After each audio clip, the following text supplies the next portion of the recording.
Okay, so the next thing I'm going to go over is how to edit your photos before you put them onto Schoology in your digital portfolio.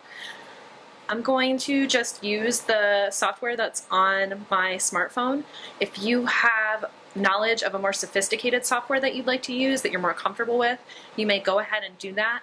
I'm really just going over some very simple edits at this point. Later on, we might have an opportunity to use some of the more sophisticated software that I can go over some of the more detailed edits. However, you always want your photographs to accurately represent your work as it looks in person. You never want to edit your images so that they no longer represent your work accurately. So just keep that in mind.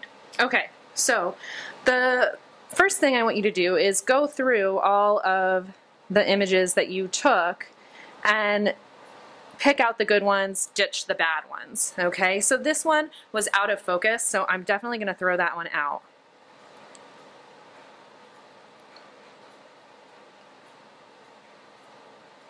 Okay, and you'll see I took a bunch here. So now I just want to think, okay, so which ones have the least amount of like skewed sides? So this one is pretty good. It's just the left side that's a little bit skewed. This one actually looks better, and it's closer, which means that the camera focused more on the artwork and less on the negative space around it. So I'm going to go back and delete that other one.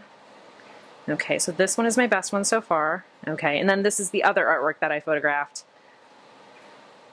Okay, see, between those two, I feel like this one's more skewed, so I'm going to go ahead and delete that one. Okay, so if I look at this one versus this one, I think the first one is still better, so I'm going to go ahead and delete this one. Okay, this one's definitely closer, and it does look fairly even. Okay, I think the colors actually look a little bit better in that second one too. Okay, okay, that one's further away and not as accurate. That one also looks like it's more crooked. Okay, that one.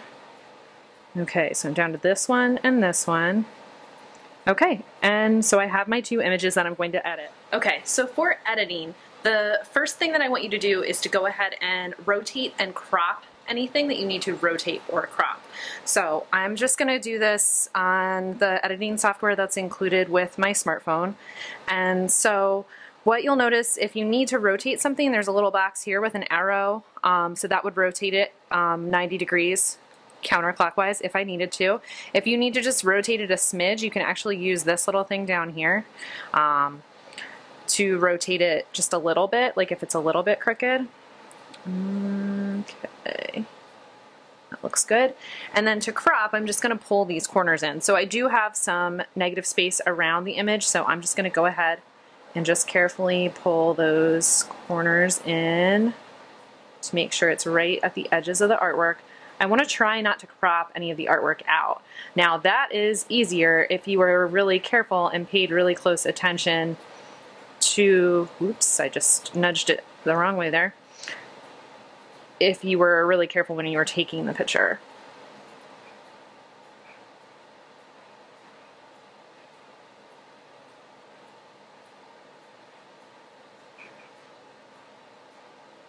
Okay, pull that down. Pull this right.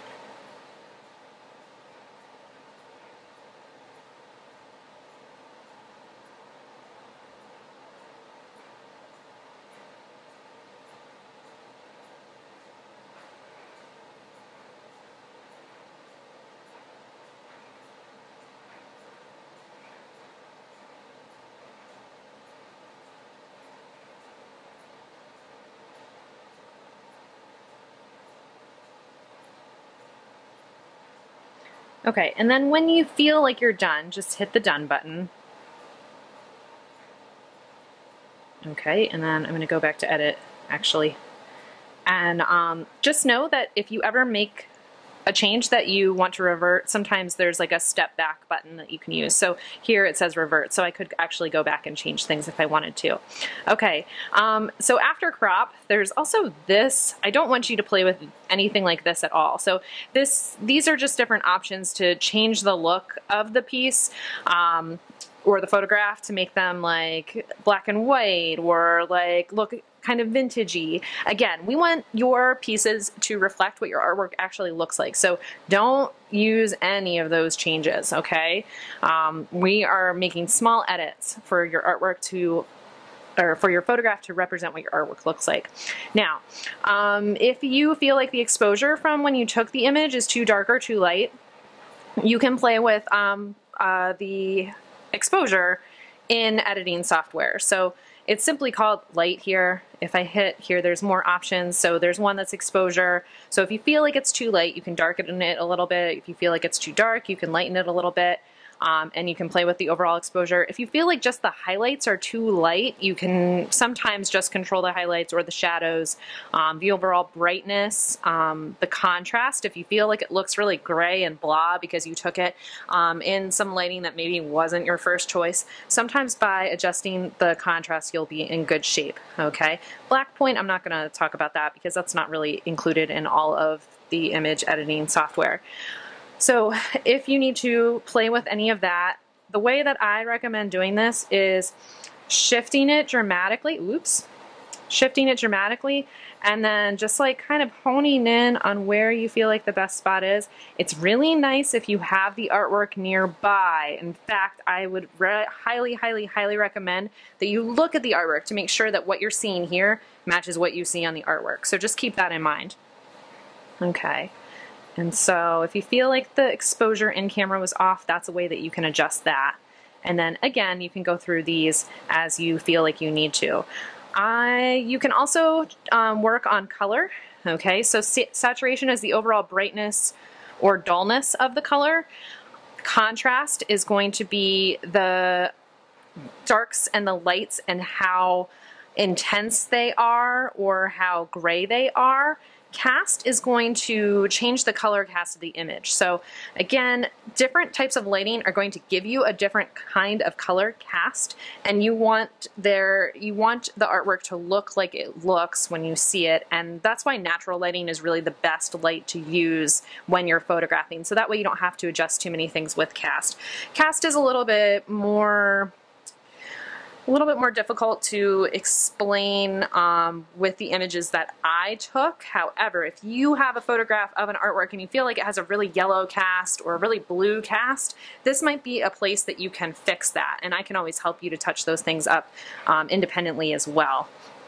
Okay, black and white, don't touch that, okay? All right, so I'm gonna close these. I'm pretty happy with this.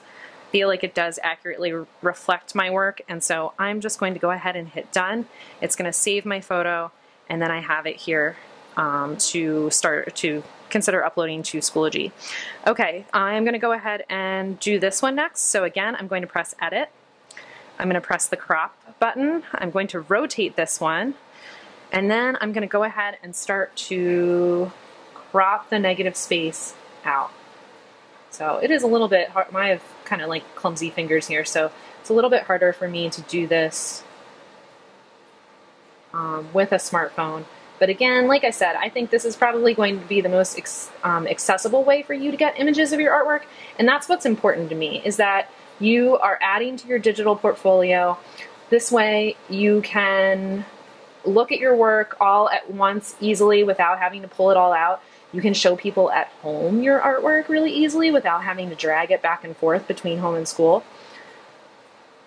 And we'll be able to do some fun things with critiques on Schoology as well.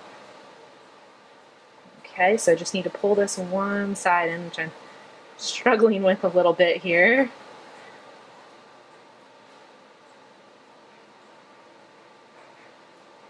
Whoops, let's pull that down, pull that bit away.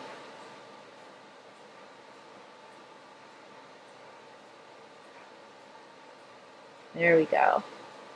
Okay, again, just be really careful. You don't want to crop too much of the artwork out.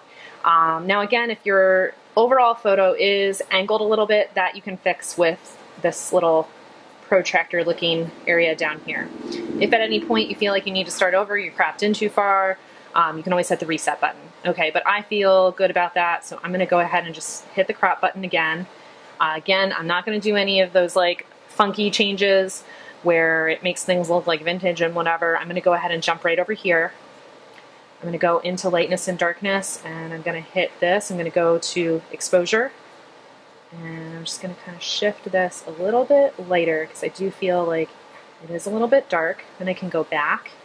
I can actually adjust the highlights alone, which is pretty cool. So if you feel like with exposure it got too light, like the highlights are blown out now, you can play with just the light areas sometimes depending on what type of software you're using. Again, this is really basic. This is what's included on my phone.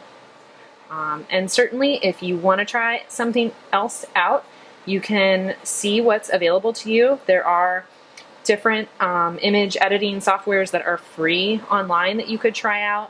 And then certainly we will have more software available in school in the future. So keep that in mind as well. Okay, and then color, I'm gonna go ahead down here and just see if I can get this to be a little more neutral. Because it was a little bit blue to start, that's where it started. And so I'm just gonna go to the right here and just add a little bit of a warmer tone to that. And okay, I feel good, so I'm going to go ahead and hit done. Again, main things that I'm looking for with your image editing is that you cropped out the image, okay? So see how I have nice clean edges now? I feel good about the contrast, but the big thing is cropping it, okay? Anything else that you do beyond that should just make your image look like the actual artwork. And you can play with the things that I talked about, like exposure, contrast, color, a little bit, just to make them feel more accurate to what the artwork looks like.